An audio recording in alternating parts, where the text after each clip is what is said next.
देवकी जी का विवाह वासुदेव के साथ होता है और जैसे कंस अपने बहने देवकी से बड़ा अत्यंत स्नेह प्रेम करता है और उनका विवाह वासुदेव जी महाराज के साथ करता है। बड़ा प्रसन्न रहता है, कहता है कि अगर मैं आज अपने बहन का विवाह करा रहा हूं तो इनका विदाई मैं स्वतः करूंगा।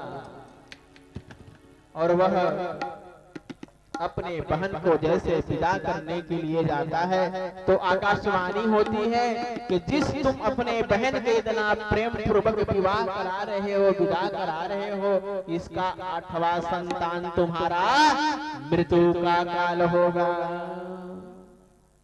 अब जैसे इस बात को आकाशवाणी को कंस सुनता है,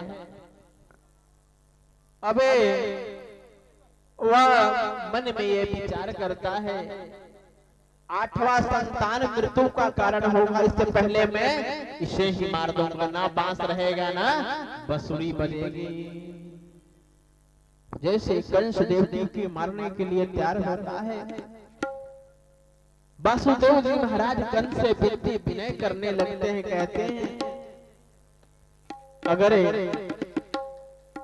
तुम्हारा 8वां संतान मृत्यु का कारण होगा मैं तुम्हें 8वें संतान को सौंप दूंगा, तुम हमें मृत्यु दंड मत दो।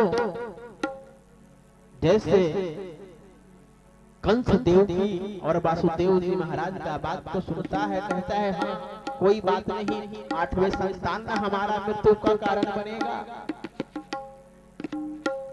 और वह वासुदेव देवकी जी को अपने साथ ले जाता है और कारागार में डाल देता है। प्रथम जब पुत्र होता है कंस के पास ले जाया जाता है। कंस देखकर बड़ा उसको मोह आता है, हमारा संतान तो जो 8वां है वो हमारा मृत्यु का कारण बनेगा, मैं प्रथम संतान को क्यों मारूं। वह छोड़ देता है। और जैसे भगवान नारद देखते हैं, कहते हैं अगर कंस ने ऐसा किया तो सारा बना बनाया षड्यंत्र बिगड़ जाएगा। भगवान नारद आते हैं कंस के पास और कहते हैं कैसे हो, बड़ा प्रेम पूर्वक कंस कहता है सब अच्छा है। एक कमल का फूल लेकर नारद भगवान कंस के पास आते हैं। एक से प्रारंभ करते हैं तो कभी बीच में 8 आ जाता है, कभी बीच से प्रारंभ करते हैं तो एक पर 8 आ जाता है। कहते हैं हो सके प्रथम पुत्र ही तुम्हारा मृत्यु का कारण बने। भगवान नारद ये बात को बोलकर चल देते हैं। जैसे नारद चले जाते हैं कंस के मन में भी ये बात को बैठ जाता है, हो सके प्रथम संतान ही हमारा मृत्यु का कारण बने। अबे कंस प्रथम संतान को बुलाकर मार देता है। प्रथम,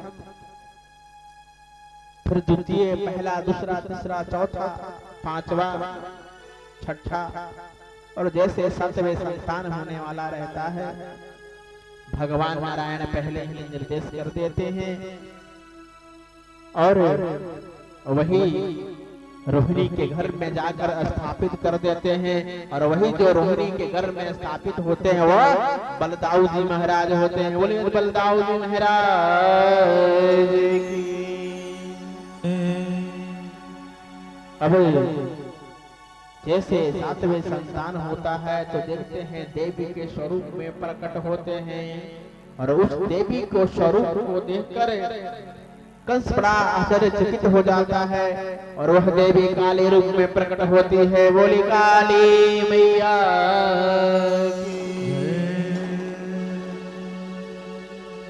जब वह उड़ जाती है देवी स्वरूप में हो जाती है और कहती है तुम्हारा मारने वाला तो जन्म ले चुका है। गोकुल में भगवान के निर्देशानुसार वासुदेव जी महाराज के स्वतः सारी बिड़ियां खुल जाती है, सारे कारागार खुल जाते हैं। वह जाकर गोकुल में नंद बाबा के यहाँ लल्ला को रख आते हैं।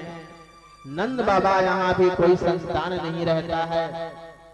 गोकुल में चारों ओर हाहाकार हो जाता है कि नंद बाबा के यहाँ लल्ला हुआ है।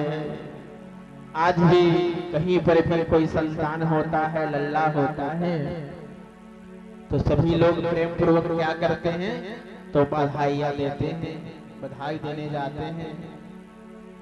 भगवान श्री कृष्ण जी महाराज का नंद बाबा यहाँ जन्म होता है। सारे ब्रजवासी गोकुलवासी नंद बाबा के घर में जाते हैं और प्रेम पूर्वक